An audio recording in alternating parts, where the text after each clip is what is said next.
ಕಾಮಧೇನು ಶ್ರೀ ರಾಘವೇಂದ್ರ ಸ್ವಾಮಿಗಳ 355ನೇ ಆರಾಧನಾ ಮಹೋತ್ಸವ August 27ರಿಂದ September 2ರವರೆಗೆ ಸಪ್ತರಥೋತ್ಸವ ಅಂಗವಾಗಿ 7 ದಿನಗಳ ವಿವಿಧ ಧಾರ್ಮಿಕ ಕಾರ್ಯಕ್ರಮಗಳು. 29/8/2026 ಪೂರ್ವ ಆರಾಧನೆ, 30/8/2026 ಮಧ್ಯ ಆರಾಧನೆ, ಮೂಲ ಬೃಂದಾವನಕ್ಕೆ ಮಹಾ ಅಭಿಷೇಕ, ರಜತ ಸುವರ್ಣ ರಥೋತ್ಸವ, ವಜ್ರ ಕವಚ. 31/8/2026 ಉತ್ತರ ಆರಾಧನೆ ನಿಮಿತ್ತ ಮಹಾರಥೋತ್ಸವ ನಡೆಯಲಿದೆ. ಆರಾಧನಾ ಮಹೋತ್ಸವಕ್ಕೆ ಆಗಮಿಸುವ ಸರ್ವರಿಗೂ ಆರ್ಥಿಕ ಸುಸ್ವಾಗತ. ಸ್ವಾಗತ ಕೋರುವವರು ಆಡಳಿತ ಮಂಡಳಿ ಮಂತ್ರಾಲಯ, ಸಿಂಧನೂರು ನಗರಸಭೆ ವ್ಯಾಪ್ತಿಯಲ್ಲಿ ಡಿ ದೇವರಾಜ ಅರಸು ವಸತಿ ಯೋಜನೆ ಅಡಿ ಲಿಂಗತ್ವ ಅಲ್ಪಸಂಖ್ಯಾತರಿಗೆ 67 ಆಶ್ರಯ ಮನೆಗಳು ಮಂಜೂರಾಗಿವೆ. ಆದರೆ ಫಲಾನುಭವಿಗಳ ಪೈಕಿ ಕೆಲವರಿಗೆ ಸ್ವಂತ ನಿವೇಶನ ಲಭ್ಯವಿದ್ದು, ಇನ್ನು ಕೆಲವರಿಗೆ ಮನೆ ನಿರ್ಮಾಣಕ್ಕೆ ಅಗತ್ಯವಾದ ಖಾಲಿ ಜಾಗದ ಕೊರತೆ ಇದೆ. ನಿವೇಶನ ಹೊಂದಿರುವ ಫಲಾನುಭವಿಗಳಿಗೆ ಈಗಾಗಲೇ ಮಂಜೂರಾಗಿರುವ ಮನೆಗಳನ್ನು ಶೀಘ್ರವಾಗಿ ನಿರ್ಮಿಸಿಕೊಡಬೇಕೆಂದು ಒತ್ತಾಯಿಸಲಾಗಿದೆ. ನಿವೇಶನ ಇಲ್ಲದ ಲಿಂಗತ್ವ ಅಲ್ಪಸಂಖ್ಯಾತ ಫಲಾನುಭವಿಗಳಿಗೆ ಸರ್ಕಾರದ ವತಿಯಿಂದ ಸೂಕ್ತ ಖಾಲಿ ಜಾಗವನ್ನು ಗುರುತಿಸಿ ಮನೆ ನಿರ್ಮಾಣಕ್ಕೆ ಅಗತ್ಯ ಕ್ರಮ ಕೈಗೊಳ್ಳಬೇಕೆಂದು ಮನವಿ ಮಾಡಲಾಗಿದೆ. ವಸತಿ ಸೌಲಭ್ಯದಿಂದ ವಂಚಿತರಾಗಿರುವ ಲಿಂಗತ್ವ ಅಲ್ಪಸಂಖ್ಯಾತರಿಗೆ ಶಾಶ್ವತ ಸೂರು ಕಲ್ಪಿಸುವುದು ಅಗತ್ಯವಿದ್ದು, ಸಂಬಂಧಪಟ್ಟ ಇಲಾಖೆಯ ಅಧಿಕಾರಿಗಳು ಈ ಕುರಿತು ತ್ವರಿತವಾಗಿ ಕ್ರಮ ಕೈಗೊಳ್ಳಬೇಕು. ಮಂಜೂರಾಗಿರುವ 67 ಮನೆಗಳ ನಿರ್ಮಾಣ ಕಾರ್ಯವನ್ನು ವಿಳಂಬ ಮಾಡದೆ ಪೂರ್ಣಗೊಳಿಸುವಂತೆ ಫಲಾನುಭವಿಗಳು ಕಳಕಳಿಯಿಂದ ಮನವಿ ಮಾಡಿದ್ದಾರೆ. ತಹಸೀಲ್ ಆಫೀಸ್ಗೆ ಬಂದಿರುವ ಕಾರಣ ಏನಂದ್ರೆ, ಕೆಲವು ವರ್ಷಗಳಿಂದ ನಮ್ಮ ಮಂಗಳ ಮುಖ್ಯರಿಗೆ ಏನು ಸೌಕರ್ಯ ಸಿಗ್ತಾ ಇಲ್ಲ. ನಮ್ಮ ಹಕ್ಕು ನಮಗೆ ಪಡ್ಕೋಕ್ ಆಗ್ತಾನೆ ಇಲ್ಲ. ಯಾಕಂದ್ರೆ ನಾವು ತುಳಿತಕ್ಕೂ ಒಳಗಾದ ನಮ್ದೊಂದು ಸಮುದಾಯ. ನಾನು ತಹಸೀಲ್ದಾರಲ್ಲಿ ಮನವಿ ಮಾಡಿ ಕೇಳ್ಕೊತೀನಿ. ನಮ್ಮ ಸಿಂಧನೂರಿನಲ್ಲಿ 67 ಮನೆಗಳು ಬಂದಿದ್ದಾವಂತೆ. ದಯವಿಟ್ಟು ಸರ್ ನಿಮ್ಮ ಕೈ ಮುಗಿದು ಕೇಳ್ಕೊತೀನಿ. ನಾವು ಎಷ್ಟೋ ವರ್ಷಗಳಾಯಿತು ಸಿಂಧನೂರಲ್ಲಿ ಜೀವನ ಮಾಡೋಕ್ಕೆ, ಇದುವರೆಗೂ ನಮಗೊಂದು ಪ್ಲಾಟ್ ಇಲ್ಲ. ನಾವು ಇಲ್ಲಿ ಮನೆ ಬಾಡಿ ಕೇಳಕ್ ಹೋದ್ರೆ 2,000 ಇದ್ದದ್ದು 5,000 ಅಂತಾರ, 5,000 ಇದ್ದದ್ದು 10,000 ಅಂತಾರ. ನಾವು ತುಂಬಾ ಕಷ್ಟದಲ್ಲಿ ಜೀವನ ನಡೆಸ್ತಾ ಇದ್ದೀವಿ ಸಿಂಧನೂರಿನಲ್ಲಿ. ಇವಾಗ ಬಂದಿದ್ದಾವಂತೆ, ಅವು ಎಲ್ಲಿ ಬಂದಿದ್ದಾವೋ ಏನು ಬಂದಿದ್ದಾವೋ ನಮಗೂ ಗೊತ್ತಿಲ್ಲ ಸರ್. ಆದಷ್ಟು ಬೇಗ ನಮಗೆ ಸಹಾಯ ಮಾಡಿ ಸರ್. ಆದಷ್ಟು ಬೇಗ ನಮ್ಮ ಹಕ್ಕು ನಮಗೆ ದೊರಕಿಸ್ಕೊಡ್ರಿ. ನಮಸ್ಕಾರ. ದಿನ ಬೆಳಗಾದರೆ RSS ಬಗ್ಗೆ ಮಾತನಾಡುವ ಗೃಹ ಸಚಿವರು. ರಾಯಚೂರು ಜಿಲ್ಲೆಯಲ್ಲಿ ನಡೆದ ದಲಿತ ಕಗ್ಗೊಲೆ ಘಟನೆ ಕಾಣಿಸುತ್ತಿಲ್ಲವೇ? ಗೃಹ ಸಚಿವರು ಸಂಪೂರ್ಣ ವಿಫಲರಾಗಿದ್ದಾರೆ ಎಂದು ವಿಧಾನ ಪರಿಷತ್ತು ಪ್ರತಿಪಕ್ಷದ ನಾಯಕ ನಾರಾಯಣಸ್ವಾಮಿ ಆರೋಪಿಸಿದರು. ಅವರಿಂದು ಮಾಧ್ಯಮಗಳೊಂದಿಗೆ ಮಾತನಾಡಿದ ರಾಯಚೂರು ಜಿಲ್ಲೆಯಲ್ಲಿ ಅಶ್ವಿನಿ ಎಂಬ ಯುವತಿಯ ಮೇಲೆ ಅತ್ಯಾಚಾರ, ಕೊಲೆ, ಲಿಂಗಸ್ಕೂರು ಕರಡಕಲ್ನಲ್ಲಿ ರಾಣಮ್ಮ ಕೊಲೆ, ಅತ್ಯಾಚಾರ ಹಾಗೂ ಭೂಮಾನಂದ ಕೊಲೆ ಘಟನೆ ಜರುಗಿದೆ. ರಾಜ್ಯದಲ್ಲಿ ನಿರಂತರವಾಗಿ ದೌರ್ಜನ್ಯ, ಕೊಲೆ, ಅತ್ಯಾಚಾರ ಘಟನೆಗಳು ನಡೆದರೂ ಗೃಹ ಸಚಿವರು ಮಾತನಾಡುತ್ತಿಲ್ಲ. ಅಧಿಕಾರಿಗಳು ನೀಡಿರುವ ವರದಿಯನ್ನು ಮಾತ್ರ ಹೇಳುತ್ತಿದ್ದಾರೆ. ದ್ವೇಷಕ್ಕ ಸಮುದಾಯ ಜನರ ಜೀವ ಬಲಿಯಾಗುತ್ತಿದೆ. ಗೃಹ ಸಚಿವರ ರಾಜ್ಯದಲ್ಲಿಯೇ ಇದ್ದಾರೆಯೇ ಎಂದು ಪ್ರಶ್ನಿಸಿದರು. ಕಲ್ಯಾಣ ಕರ್ನಾಟಕ ಭಾಗದವರೇ ಗೃಹ ಸಚಿವರಾಗಿದ್ದು, ಇಲ್ಲಿಯ ದಲಿತರ ಬಡಾವಣೆ ಏನಾಗಿದೆ ಕೇಳಲು ನೋಡಲು ಸಹ ಸಿದ್ಧರಿಲ್ಲ ಎಂದರೆ ಏನರ್ಥ ಎಂದರು. ರಾಯಚೂರು, ಯಾದಗಿರಿ, ಬೀದರ್ ಸೇರಿದಂತೆ ಅನೇಕ ಜಿಲ್ಲೆಗಳಲ್ಲಿ ಡ್ರಗ್ಸ್, ಗಾಂಜಾ ಎಗ್ಗಿಲ್ಲದೆ ಮಾರಾಟ ನಡೆಯುತ್ತಿದ್ದು, ಯುವಕರ ಆರೋಗ್ಯ ಮಾತ್ರ ಕೆಡುತ್ತಿಲ್ಲ, ಸಮಾಜದ ಆರೋಗ್ಯವು ಕೆಡುತ್ತಿದೆ ಎಂದರು. ಜಿಲ್ಲಾ ಅಧಿಕಾರಿಗಳು ಪೋಸ್ಟ್ ಮ್ಯಾನ್ ಕೆಲಸ ಮಾಡಿದ್ದಾರೆ. 3 ಕೊಲೆಗಳಾದರೂ ಸರ್ಕಾರಕ್ಕೆ ಸಮಗ್ರ ವರದಿ ನೀಡಿಲ್ಲ. ಸರ್ಕಾರಕ್ಕೆ ದಲಿತರ ರಕ್ಷಣೆ ಬೇಕಿಲ್ಲವೇ ಎಂದು ಪ್ರಶ್ನಿಸಿದರು. ರಾಜ್ಯದಲ್ಲಿ ಕಾನೂನು ಸುವ್ಯವಸ್ಥೆ ಸಂಪೂರ್ಣ ಹದಗೆಟ್ಟಿದೆ. ಈ ಹಿಂದೆ ಡಾಕ್ಟರ್ ಪರಮೇಶ್ವರ ಗೃಹ ಸಚಿವರಾಗಿದ್ದಾಗಲೂ ಇದೇ ಸ್ಥಿತಿ ಇತ್ತು. ಈಗಾಗಲೇ ಅಶ್ವಿನಿ ಪಾಪ ಆಕೆ ಗ್ರಾಜ್ಯುಯೇಟ್ ಆಗಿ ಒಂದೇ 1 ವರ್ಷ ಆಗಿತ್ತು. ಅನೇಕ ಕನಸುಗಳನ್ನು ಕಂಡಿದ್ದ ಆ ತಂಗಿ ಇವತ್ತು ಅಕಾಲಿಕ ಮರಣಕ್ಕೆ ತುತ್ತಾಗಿದ್ದಾಳೆ. ಇದಕ್ಕೆ ಕಾರಣ ಏನು? ಅತ್ಯಾಚಾರ ಮಾಡಿ ಕೊಲೆ ಮಾಡಲಾಗಿದೆ. ಇದರಿಂದ ಈಗ ಒಬ್ಬನನ್ನು ಮಾತ್ರ ಅವನೇ ಮಾಡಿದ್ದು ಅನ್ನೋದನ್ನು ಹೇಳ್ತಾರೆ ಅಷ್ಟೇ. ಇದರಿಂದ ಇನ್ನೂ ಏನೇನಿದೆಯಾ ಅದು ಇನ್ವೆಸ್ಟಿಗೇಷನ್ನಲ್ಲಿ ಸಂಪೂರ್ಣ ಮಾಹಿತಿ ಹೊರಗಡೆ ಬರಬೇಕಾಗಿದೆ. ಈಗ ಅದರಲ್ಲಿ ಕೆಲವು ಅಧಿಕಾರಿಗಳನ್ನು ಅಮಾನತುಗೊಳಿಸಲಾಗಿದೆ, ಪೊಲೀಸ್ನವರನ್ನು. ಅವರು ಸರಿಯಾಗಿ ತನ್ನ ಕಾರ್ಯ ಮಾಡಿಲ್ಲ ಅನ್ನೋ ಕಾರಣಕ್ಕೆ ಅಥವಾ negligence of their work they have been suspended. ಅಲ್ಲಿಗೆ ಇದು ಮುಕ್ತಾಯ ಆಗೋದಿಲ್ಲ. ಅದರ ಹಿಂದೆ ಯಾರಿದ್ದಾರೆ, ಏನೆಲ್ಲ ನಡೆದಿದೆ ಅಂತಕ್ಕಂಥದ್ದು ಬರಬೇಕು. ಇಂಥ ಘಟನೆಗಳು ಮತ್ತೆ ಮರುಕಳಿಸದಂತೆ ಸರ್ಕಾರ ಅಥವಾ ಪೊಲೀಸ್ ಇಲಾಖೆ ಕ್ರಮ ಜರುಗಿಸಬೇಕು. ರಾಣೆಮ್ಮನದು ಹಾಗೆ, ಆಕೆಯೂ ಕೂಡ ಪರಿಶಿಷ್ಟ ಜಾತಿಗೆ ಸೇರಿದ ಆಕೆ. ಈಗ ನಾನು ಅಲ್ಲಿ ಸ್ಪಾಟಿಗೆ ಹೋಗ್ತೇನೆ, ಅಲ್ಲಿ ವಿಚಾರಗಳು ಏನು ಅನ್ನೋದನ್ನು ತಿಳ್ಕೊಳ್ತೇನೆ ಮತ್ತು ತಮಗೆ ನಂತರದಲ್ಲಿ ಮಾತಾಡ್ತೇನೆ.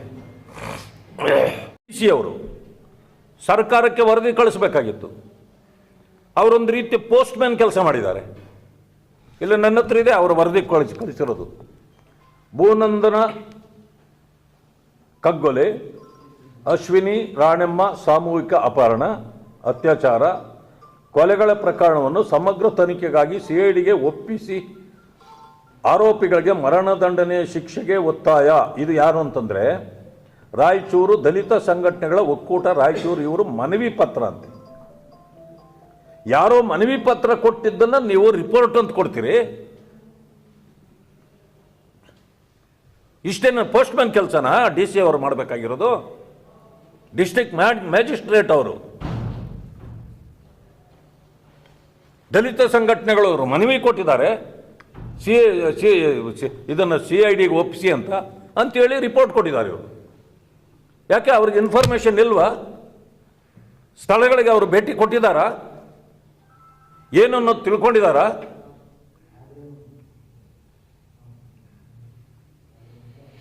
ಜಿಲ್ಲೆಯ ಸಂಪೂರ್ಣ ಉಸ್ತುವಾರಿ DC ಅವರು ಇರ್ತಾರೆ ಅಥವಾ SP ಅವರು ಇರ್ತಾರೆ. ಎಲ್ಲಿ ಏನು ನಡೆಯಿತು? ನಾನು ಕಣ್ಣಾರೆ ಇಂಥದ್ದನ್ನು ಕಂಡಿದ್ದೇನೆ. ನಮಗೆ ರಿಪೋರ್ಟು ಈ ರೀತಿ, ಪೊಲೀಸ್ ರಿಪೋರ್ಟ್ ಈ ರೀತಿ ಬಂದಿದೆ. ನಾನು ಹೋಗಿ ಅದನ್ನು ಕ್ರಾಸ್ ಚೆಕ್ ಮಾಡಿ ಕೇಳಿದಾಗ ಈ ರೀತಿ ನನಗೂ ರಿಪೋರ್ಟ್ ಬಂದಿದೆ. ಇದರ ಪ್ರಕಾರ ಸರ್ಕಾರ ಇಂಥ ರೀತಿಯ ಕಾನೂನು ಕ್ರಮ ಕೈಗೊಳ್ಳಬೇಕು ಅಂತೇಳಿ ರಿಪೋರ್ಟ್ ಇರಬೇಕು ಅವ್ರದ್ದು. ಪೋಸ್ಟ್ ಮ್ಯಾನ್ ಕೆಲಸ ಅಲ್ಲ DC ಮಾಡಬೇಕಾಗಿರೋದು. I will take up this issue in a higher level. Thank you. ದೇವದುರ್ಗದ ವಿದ್ಯಾಗಿರಿ ಪ್ರದೇಶದ ಸಾವಿರಾರು ವಿದ್ಯಾರ್ಥಿಗಳಿಗೆ ಸಮರ್ಪಕ ಸಾರಿಗೆ ಸೌಲಭ್ಯ ಕಲ್ಪಿಸುವಂತೆ ಆಗ್ರಹಿಸಿ SFI ನೇತೃತ್ವದಲ್ಲಿ ಬೃಹತ್ ಪ್ರತಿಭಟನೆ ನಡೆಸಲಾಗಿದೆ. ದೇವದುರ್ಗ ಪಟ್ಟಣದ ರಾಜು ರಸ್ತೆಯಲ್ಲಿರುವ ವಿದ್ಯಾಗಿರಿ ಪ್ರದೇಶದಲ್ಲಿ ಹಲವು ಶಿಕ್ಷಣ ಸಂಸ್ಥೆಗಳು ಹಾಗೂ 80ಕ್ಕೂ ಹೆಚ್ಚು ವಿದ್ಯಾರ್ಥಿ ವಸತಿ ನಿಲಯಗಳಿದ್ದು ಪ್ರತಿದಿನ ಸುಮಾರು 2,000ಕ್ಕೂ ಹೆಚ್ಚು ವಿದ್ಯಾರ್ಥಿಗಳು ಸಂಚರಿಸುತ್ತಿದ್ದಾರೆ. ಆದರೆ ಸಮರ್ಪಕ ಬಸ್ ನಿಲುಗಡೆ ಮತ್ತು ಸಾರಿಗೆ ವ್ಯವಸ್ಥೆ ಇಲ್ಲದ ಕಾರಣ ವಿದ್ಯಾರ್ಥಿಗಳು ಪ್ರತಿದಿನ ಸುಮಾರು 4 ಕಿಲೋಮೀಟರ್ ವರೆಗೆ ಕಾಲ್ನಡಿಗೆಯಲ್ಲಿ ಸಂಚರಿಸುವಂತಾಗಿದೆ. ಈ ಸಮಸ್ಯೆ ಪರಿಹರಿಸುವಂತೆ ಹಲವು ಬಾರಿ ಮನವಿ ಸಲ್ಲಿಸಿದರೂ ಅಧಿಕಾರಿಗಳು ಕ್ರಮ ಕೈಗೊಂಡಿಲ್ಲ ಎಂದು SFI ಮುಖಂಡರು ಆಕ್ರೋಶ ವ್ಯಕ್ತಪಡಿಸಿದರು. ಕೂಡಲೇ ಎಲ್ಲ ಬಸ್ಗಳಿಗೆ ಕಡ್ಡಾಯ ನಿಲುಗಡೆ ಕಲ್ಪಿಸಬೇಕು, ಪ್ರತ್ಯೇಕ ಬಸ್ ವ್ಯವಸ್ಥೆ ಮಾಡಬೇಕು ಹಾಗೂ ಅಪೂರ್ಣಗೊಂಡಿರುವ ಬಸ್ ನಿಲ್ದಾಣ ಕಾಮಗಾರಿಯನ್ನು ಪೂರ್ಣಗೊಳಿಸಬೇಕೆಂದು ಆಗ್ರಹಿಸಿದರು. ಪ್ರತಿಭಟನಾ ಸ್ಥಳಕ್ಕೆ ಡಿಪೋ ಮ್ಯಾನೇಜ್ಮೆಂಟ್ ಸೇರಿದಂತೆ ವಿವಿಧ ಇಲಾಖೆಗಳ ಅಧಿಕಾರಿಗಳು ಭೇಟಿ ನೀಡಿ ಬೆಳಿಗ್ಗೆ, ಮಧ್ಯಾಹ್ನ ಮತ್ತು ಸಂಜೆ 3 ಸಮಯಗಳಲ್ಲಿ ಬಸ್ ವ್ಯವಸ್ಥೆ ಕಲ್ಪಿಸುವ ಭರವಸೆ ನೀಡಿದರು. ಬೇಡಿಕೆಗಳು ಈಡೇರದಿದ್ದರೆ ಮುಂದಿನ ದಿನಗಳಲ್ಲಿ ಡಿಪೋ ಮುತ್ತಿಗೆ ಹಾಕಿ ಉಗ್ರ ಹೋರಾಟ ನಡೆಸುವುದಾಗಿ SFI ಎಚ್ಚರಿಕೆ ನೀಡಿದೆ.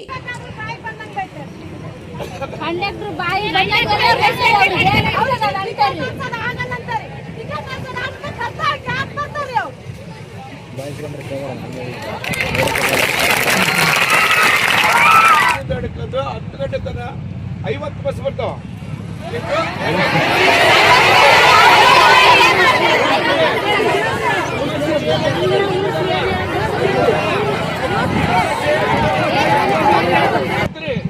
ಸ್ಟಾಪ್ ಮಾಡಲ್ಲ. 10 ಗಲ್ಲು ಕರವಾ ಸಮಸ್ಯೆ ಇರ್ತಾವ. ಯಾರು ಉತ್ತರ ಕೊಡ್ತಾರ? ಯಾರು ಕೊಡ್ಬೇಕು? ಈಗ ಬರ್ತಾವ, ತಿರುವಲ್ಲಿಂದ ಬರ್ತಾವ. ನೀವು ಕಾಲೇಜು ಬರೋ ಟೈಮು ಹೋಗೋ ಟೈಮ್ ಮೇಂಟೈನ್ ಮಾಡ್ರಿ. ಮೊದಲ ನೀವು ಯಾವಾಗಾರು ಬಂದು 8 ಗಂಟೆಗೆ ಕಲ್ತಾರೆ ಸರ್ ಬಸ್ ಇವರು ರಾತ್ರಿ ಕೇಳ್ರಿ ಸಮಸ್ಯೆ. ಆಮ್ಯಾಗ ಬಸ್ ಇರ್ತಾವ, ಬಸ್ಸಿಗೆ ಹೋಗಲ್ಲ. ಒಟ್ಟು ಗಾಡಿಗೆ ಹೊತ್ತು ಅಂತಾರ, ಇನ್ನ 4 ಗಾಡಿ ನಿಂತಿರ್ತಾವ.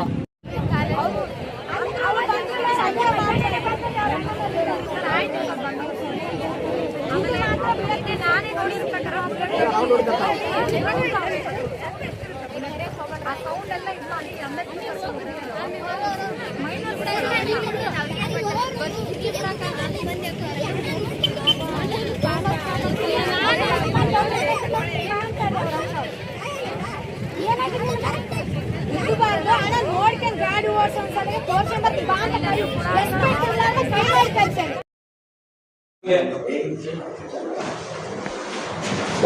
ದಲಿತರ ಸರಣಿ ಕೊಲೆ ಪ್ರಕರಣ ಸಂಬಂಧಿಸಿ ಜಿಲ್ಲೆಯಲ್ಲಿ ಕಾನೂನು ಸುವ್ಯವಸ್ಥೆ ಕಾಪಾಡುವ ನಿಟ್ಟಿನಲ್ಲಿ ಜಿಲ್ಲಾಧಿಕಾರಿ ಹಾಗೂ ಎಸ್ಪಿ ಅವರನ್ನು ತಕ್ಷಣವೇ ವರ್ಗಾವಣೆ ಮಾಡುವ ಮೂಲಕ ದಕ್ಷ ಅಧಿಕಾರಿಗಳನ್ನು ನೇಮಿಸಬೇಕೆಂದು ದಲಿತ ಪರ ಒಕ್ಕೂಟದ ಮುಖಂಡರು ಮಾರೆಪ್ಪ ವಕೀಲರು ರಾಜ್ಯ ಸರ್ಕಾರಕ್ಕೆ ಒತ್ತಾಯಿಸಿದರು. ಅವರಿಂದು ನಗರದ ಸುದ್ದಿಗಾರರೊಂದಿಗೆ ಮಾತನಾಡಿ, ಹೋರಾಟದ ನೆಲವಾದ ಜಿಲ್ಲೆಯಲ್ಲಿ 3 ಜನರ ದಲಿತರ ಕೊಲೆ ಪ್ರಕರಣಗಳು ದಲಿತ ಸಮುದಾಯವನ್ನು ತಲ್ಲಣಗೊಳಿಸಿದೆ.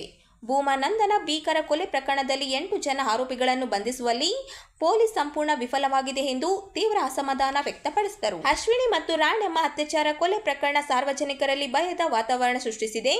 ಜಿಲ್ಲಾ ಆಡಳಿತ ಹಾಗೂ ಜಿಲ್ಲಾ ಪೊಲೀಸ್ ಇಲಾಖೆ ವೈಫಲ್ಯದಿಂದ ದಲಿತರ ಸರಣಿ ಕೊಲೆಗಳು ನಡೆದಿದೆ. ಜಿಲ್ಲಾ ಆಡಳಿತ ಕೊಲೆ ಪ್ರಕರಣಗಳನ್ನು ಗಂಭೀರ ಪರಿಗಣಿಸಿ ಸರ್ಕಾರ ವರದಿ ಸಲ್ಲಿಸುವಲ್ಲಿ ಸಂಪೂರ್ಣ ವಿಫಲವಾಗಿದೆ. ದಲಿತರ ಕೊಲೆಗಳ ಪ್ರಕರಣ ಕೇವಲ ಪರಿಹಾರಕ್ಕೆ ಸೀಮಿತವಾಗಿದೆ. ಭೂಮಾನಂದ ಹಾಗೂ 2 ಮಹಿಳೆಯರ ಕೊಲೆ ಪ್ರಕರಣಗಳಲ್ಲಿ ವಿಫಲವಾಗಿದ್ದಂಥವನ್ನ ನಾವು ಮತ್ತೊಂದು ಸಲ ಇವತ್ತು ಸರ್ವನಾರಾಯಣ ಸ್ವಾಮಿ ಅವರ ಒಂದು ಅಪಾಯಿಂಟ್ಮೆಂಟ್ ಇತ್ತು. ಆ ಅಪಾಯಿಂಟ್ಮೆಂಟ್ ಸಂದರ್ಭದಲ್ಲೂ ಕೂಡ ಅವರ ಗಮನಕ್ಕೆ ಹಲವಾರು ವಿಷಯಗಳು ತಂದಿದ್ರು. ಆದರೆ ಮುಖ್ಯವಾಗಿ ಜಿಲ್ಲಾಧಿಕಾರಿಗಳು ನಮ್ಮ ಮನವಿ ಪತ್ರ ತಗೊಂಡ್ಬೇಕು. 24ಕ್ಕೆ ನಿಮಗೆಲ್ಲರೂ ಗೊತ್ತಿದೆ, ವೇದಿಕೆಗೆ ಬಂದು ಅವರು ಮತ್ತು SP ಅವರು ನಮ್ಮ ವೇದಿಕೆ ಮೇಲೆ ಅವರನ್ನು ಕೂರಿಸಿ ನಾವು ಅವರಿಗೆ ಮೆರವಣಿಗೆ ಕೊಡಬೇಕು.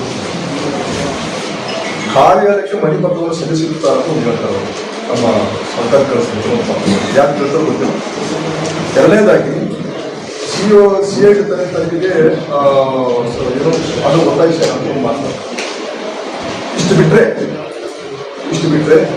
ಒಬ್ಬ ಜಿಲ್ಲಾಡಳಿತ ಮತ್ತೆ ಅದರ ಜಾರಿಯನ್ನು ಮಾಡತಕ್ಕಂಥ ಒಂದು ದೊಡ್ಡ ಅಧಿಕಾರಿ, ಈ ರಾಜ್ಯದ ಜಿಲ್ಲೆಯ ಅಧಿಕಾರಿಗಳು ಸರ್ಕಾರಕ್ಕೆ ತಮ್ಮದೇ ಆದಂಥ ಒಂದು ಅಭಿಪ್ರಾಯ ಆಗಲಿ, ತಮ್ಮದೇ ಆದಂಥ ಒಂದು ಶಿಫಾರಸು ಆಗಲಿ ಅಥವಾ ಪ್ರಕರಣಗಳ ತೀವ್ರತೆ ಬಗ್ಗೆ ಕೂಡ ಒಂದೇ ಒಂದು ಶಬ್ದ ಎಂಬ ಕಳಿಸಿ ಸರ್ಕಾರಕ್ಕೆ ಕಳಿಸಿಲ್ಲ. ಇದನ್ನು ನಾವು ಖಂಡಿಸ್ತಾ ಇದ್ದೀವಿ. ಅವರು ಅದೇನು ಟಪಲ್ ಕೆಲಸ ಅದ, ನಾವು ಕೊಟ್ಟದ ನಮ್ಗೆ ಕಳಿಸ್ಬಿಟ್ರೆ ಅಷ್ಟೇ. ಈ ಸಂದರ್ಭದಲ್ಲಿ ಅವರು ಜವಾಬ್ದಾರಿದವರು ಅದೆಂತ ಕಾನ್ಫಿಡೆನ್ಸ್. ಈಗ ನಿಮಗೆ ಮತ್ತೊಂದು ಲ್ಯಾಪ್ಟಾಪ್ ನಿಮಗೆ ಹೇಳ್ತೀನಿ ನೋಡ್ರಿ. 8 ಜನ ಆರೋಪಗಳಲ್ಲಿ 8 ಜನ ಆರೋಪಗಳಲ್ಲಿ ಇವತ್ತು ಕೂಡ 8 ಆರೋಪಿಯನ್ನು ಅರೆಸ್ಟ್ ಮಾಡಿಲ್ಲ. ಯಾಕಂದ್ರೆ ಬೆಳಿಗ್ಗೆ ಒಂದು ಕ್ವಶನ್ ಬಂತು, ನಮ್ಮ ನಿನ್ನೆಲಿಂದ ಅವರು ಅದಕ್ಕೆ ಉತ್ತರ ಇವತ್ತು ಕೊಡ್ತಾ ಇಲ್ಲ. ಯಾರು ಹೆಸರು ಕೊಡ್ತಾ ಇಲ್ಲ, ಮೊದಲು ಕೊಡ್ತಾ ಇಲ್ಲ. ಈಗ ಇವತ್ತು ಬೆಳಿಗ್ಗೆ ಒಬ್ರು ಯಾರು DH ಸ್ಪಷ್ಟವಾಗಿ ಮಾತಾಡಿದರು. ನಿಮ್ಮ ಅಪ್ಪಗಾದಾಗ ನಾವು DHS ಅವರು ಮಾಡಬೇಕು. ಇವತ್ತು ನೀನು ಒಬ್ಬ ಸಣ್ಣೊಳಗೆ ನಮ್ಗಿಂತ ನೀನು ಮಾಡಿಲ್ಲ, ನೀನು ಮಾಡಲೇಬೇಕು. ಸರ್, ನಾನು ಮೊನ್ನೆ ಅವರಿಗೆ ಫೋನಲ್ಲಿ ನಾನು ಮಾತಾಡಿದ್ದೀನಿ. ಪ್ರಿಯಾಂಕಾ ಖರ್ಗೆ ಅವರೇ, ನಿಮಗೆ 3 ಪ್ರಕರಣ ಬಗ್ಗೆ ಮಾತಾಡ್ತಾ ಇಲ್ಲ, ಅಶ್ವಿನ್ ಬಗ್ಗೆ ಮಾತಾಡ್ತಾ ಇದ್ದೀರಿ ಅಂತ ಕೇಳಿದಾಗ ನನಗೆ ಜಿಲ್ಲಾಡಳಿತದಿಂದ ಒಂದೇ ವಿಷಯ ನನಗೆ ರಿಪೋರ್ಟ್ ಮಾಡಿದ್ದಾರೆ. 2 ಇಶ್ಯೂ ಮಾಡಿಲ್ಲ, ಭೂಮಾನಂದ ಮಾಡಿಲ್ಲ, ರಾಣೆಬಂದು ಮಾಡಿಲ್ಲ. ಒಂದೇ ನನಗೆ ಜಿಲ್ಲಾಡಳಿತದಿಂದ SP ಇವರು ವೈಫಲ್ಯ. ಯಾಕೆ ಜಿಲ್ಲಾಡಳಿತ ಏನ್ ಮಾಡ್ತಾರೆ ಸರ್? ಹೋಮ್ ಮಿನಿಸ್ಟರ್ ಮಂತ್ರಿ ಇದ್ದಾರೆ, ಕೇವಲ ಆರ್ಗನೈಸ್ ಮಾಡ್ತಾ ಇದ್ದಾರೆ. ದಲಿತರ ಕೊಗ್ಗಲುಗಳ ಬಗ್ಗೆ ತಾನು ಮಾತಾಡ್ತಾ ಇಲ್ಲ, ಕೇವಲ ಅಶ್ವಿನಿ ಪ್ರಕರಣ ಬಗ್ಗೆ ಮಾತಾಡ್ತಾ ಇದ್ದಾರೆ. ಅದ್ರಾಗಿ ಅಜಯ್ ಸಿಂಗ್ ಅವರು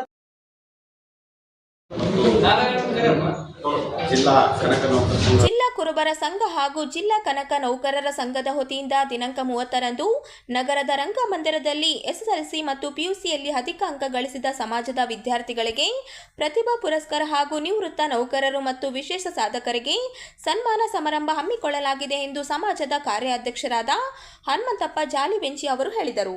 ಅವರಿಂದು ನಗರದ ಸುದ್ದಿಗಾರರೊಂದಿಗೆ ಮಾತನಾಡಿ, ಕಾರ್ಯಕ್ರಮದಲ್ಲಿ ಸಚಿವರು, ಸಂಸದರು, ಶಾಸಕರು, ಮಾಜಿ ಸಚಿವರು, ಮಾಜಿ ಸಂಸದರು, ಮಾಜಿ ಶಾಸಕರು, ಕುರುಬರ ಸಮಾಜದ ಜಿಲ್ಲಾ ಅಧ್ಯಕ್ಷರು ಮತ್ತು ಪದಾಧಿಕಾರಿಗಳು, ಜಿಲ್ಲಾ ಕನಕ ನೌಕರರ ಸಂಘದ ಅಧ್ಯಕ್ಷರು, ಪದಾಧಿಕಾರಿಗಳು, ಎಲ್ಲ ತಾಲೂಕುಗಳ ಕುರುಬರ ಸಂಘದ ಕನಕ ನೌಕರರ ಸಂಘದ ಮಹಿಳಾ ನೌಕರರ ಅಧ್ಯಕ್ಷರು ಮತ್ತು ಪದಾಧಿಕಾರಿಗಳು ಭಾಗವಹಿಸಲಿದ್ದಾರೆ. ಪ್ರತಿಭಾ ಪುರಸ್ಕಾರಕ್ಕೆ ಈಗಾಗಲೇ 250 ವಿದ್ಯಾರ್ಥಿಗಳು ಅರ್ಜಿ ಸಲ್ಲಿಸಿದ್ದಾರೆ. ಸಮಾಜದ ಬಾಂಧವರು ಹೆಚ್ಚಿನ ಸಂಖ್ಯೆಯಲ್ಲಿ ಭಾಗವಹಿಸಿ ಕಾರ್ಯಕ್ರಮ ಯಶಸ್ವಿಗೊಳಿಸಬೇಕೆಂದು ಕೋರಿದರು. ರಾಯಚೂರಿನ ಪಂಡಿತ ಸಿದ್ದರಾಮ ಜನ್ಮದಿನ ರಂಗಮಂದಿರ ರಾಯಚೂರಿನಲ್ಲಿ ಜಿಲ್ಲಾ ಕುರುಬರ ಸಂಘ ಮತ್ತು ಜಿಲ್ಲಾ ಕನಕ ನೌಕರ ಸಂಘದ ಸಹಯೋಗದಲ್ಲಿ ಪ್ರತಿಭಾವಂತ ವಿದ್ಯಾರ್ಥಿಗಳಿಗೆ ಅಂದರೆ SSLC ಮತ್ತು PUCಯಲ್ಲಿ ಪ್ರತಿಶತ 90ಕ್ಕಿಂತ ಹೆಚ್ಚಿನ ಅಂಕಗಳನ್ನು ಪಡೆದಿರುವಂಥ ವಿದ್ಯಾರ್ಥಿಗಳಿಗೆ ಪ್ರೋತ್ಸಾಹಿಸುವ ದೃಷ್ಟಿಯಿಂದ ಜಿಲ್ಲಾ ಕುರುಬರ ಸಂಘದ ಮತ್ತು ಕನಕ ನೌಕರ ಸಂಘದ ವತಿಯಿಂದ ಪ್ರತಿಭಾ ಪುರಸ್ಕಾರವನ್ನು ಹಮ್ಮಿಕೊಂಡಿದ್ದು, ಆ ಕಾರ್ಯಕ್ರಮದಲ್ಲಿ ವಿಶೇಷವಾದಂಥ ಸಾಧನೆಗೈದಿರುವಂಥ ಸಮಾಜದ ವಿದ್ಯಾರ್ಥಿಗಳು ಮತ್ತು ಪ್ರತಿಭಾವಂತರಿಗೂ ಕೂಡ ಸನ್ಮಾನವನ್ನು ಮಾಡುವಂಥ ಕಾರ್ಯಕ್ರಮ. ಆ ಕಾರ್ಯಕ್ರಮದಲ್ಲಿ ಸಮಾಜದ ಗುರುಗಳು, ಅದೇ ರೀತಿಯಾಗಿ ಜಿಲ್ಲೆಯ ಶಾಸಕರು, ಮಾಜಿ ಶಾಸಕರುಗಳು ಮತ್ತು ಸಂಸದರು, ಅದೇ ರೀತಿಯಾಗಿ ಮಾಜಿ ಸಂಸದರು ಕೂಡ ಈ ಕಾರ್ಯಕ್ರಮದಲ್ಲಿ ಭಾಗವಹಿಸುತ್ತಿದ್ದು, ತಮ್ಮ ಮೂಲಕ ಸಮಾಜದ ಬಂಧುಗಳಲ್ಲಿ ವಿನಂತಿಸಿಕೊಳ್ಳುವುದೇನೆಂದರೆ ಈ ಕಾರ್ಯಕ್ರಮಕ್ಕೆ ಹೆಚ್ಚಿನ ಸಂಖ್ಯೆಯಲ್ಲಿ ಬಂದು ಕಾರ್ಯಕ್ರಮವನ್ನು ಯಶಸ್ವಿಗೊಳಿಸಬೇಕು ಎನ್ನುವ ದೃಷ್ಟಿಯಿಂದ ಪತ್ರಿಕಾಗೋಷ್ಠಿ ಮೂಲಕ ಸಮಾಜದ ಬಾಂಧವರಲ್ಲಿ ವಿನಂತಿಸಿಕೊಳ್ತಾ ಇದ್ದೇವೆ. 50 ಅರ್ಜಿಗಳು ಕೂಡ ಬಂದಿದ್ದಾವೆ. ಸುಮಾರು 300 ವಿದ್ಯಾರ್ಥಿಗಳು ಆಗಬಹುದಂತ ಅಂದಾಜಿದೆ. ಅದೇ ರೀತಿಯಾಗಿ ವಿಶೇಷವಾಗಿ ಸಾಧನೆಗೈದಂಥವರು ಅಂದರೆ ನಮ್ಮ ಸಮಾಜದ ವಿದ್ಯಾರ್ಥಿಗಳು MBBSನಲ್ಲಿ ಪಾಸಾದಂಥವರು ಮತ್ತು MDಗೆ ಏನು ಪರೀಕ್ಷೆ ಬರೆದು ಅಲ್ಲಿ ಕೂಡ ಏನು ಆಯ್ಕೆಯಾಗಿರುವಂಥವರು ಮತ್ತು ಕಳೆದ ಸಾಲಿನಲ್ಲಿ PSI ಹುದ್ದೆಗೆ ಕೂಡ ಏನು ಆಯ್ಕೆಯಾಗಿದ್ದಾರೆ ಅಂಥವ್ರಿಗೂ ಕೂಡ ಸಮಾಜದ ವತಿಯಿಂದ ಸನ್ಮಾನವನ್ನು ಮಾಡಲಾಗಿದೆ. ಉಸ್ಮಾನಿಯಾ ತರಕಾರಿ ಮಾರುಕಟ್ಟೆಯ ಶುಲ್ಕ ವಸೂಲಿ ಟೆಂಡರ್ ಪ್ರಕ್ರಿಯೆ, ಮಾವಿನಕೆರೆ ಪಕ್ಕದ ಸರ್ಕಾರಿ ಜಾಗ ಹಾಗೂ ಸ್ಮಶಾನ ಅಭಿವೃದ್ಧಿಗೆ ಸಂಬಂಧಿಸಿದ ಗೊಂದಲಗಳ ಕುರಿತು ಜಿಲ್ಲಾ ಆಡಳಿತ ಮತ್ತು ಮಹಾನಗರ ಪಾಲಿಕೆ ಅಧಿಕಾರಿಗಳು ಸ್ಪಷ್ಟನೆ ನೀಡಬೇಕು ಎಂದು ರಾಯಚೂರು ನಗರ ಉಸ್ಮಾನಿಯಾ ತರಕಾರಿ ಮಾರುಕಟ್ಟೆ ಪರಿಶಿಷ್ಟ ಜಾತಿ, ಪರಿಶಿಷ್ಟ ಪಂಗಡ ಹಾಗೂ ಹಿಂದುಳಿದ ಜಾತಿಯ ತರಕಾರಿ ಮಾರಾಟಗಾರರ ಕ್ಷೇಮ ಅಭಿವೃದ್ಧಿ ಸಂಘದ ಅಧ್ಯಕ್ಷ ಎನ್ ಮಹಾವೀರ ಹೊತ್ತಾಸ್ತರು. ನಗರದ ಪತ್ರಿಕಾ ಭವನದಲ್ಲಿ ನಡೆದ ಪತ್ರಿಕಾಗೋಷ್ಠಿಯಲ್ಲಿ ಮಾತನಾಡಿದ ಅವರು 2023-24ನೇ ಸಾಲಿನ ಬಳಿಕ ತರಕಾರಿ ಮಾರುಕಟ್ಟೆಯ ಶುಲ್ಕ ವಸೂಲಿಗೆ ಟೆಂಡರ್ ಕರೆಯಲಾಗಿಲ್ಲ ಎಂದು ಆರೋಪಿಸಿದರು. ಕಳೆದ 3 ವರ್ಷಗಳಲ್ಲಿ ಪಾಲಿಕೆಗೆ ಎಷ್ಟು ಆದಾಯ ನಷ್ಟವಾಗಿದೆ ಎಂಬುದನ್ನು ಅಧಿಕಾರಿಗಳು ಬಹಿರಂಗಪಡಿಸಬೇಕು.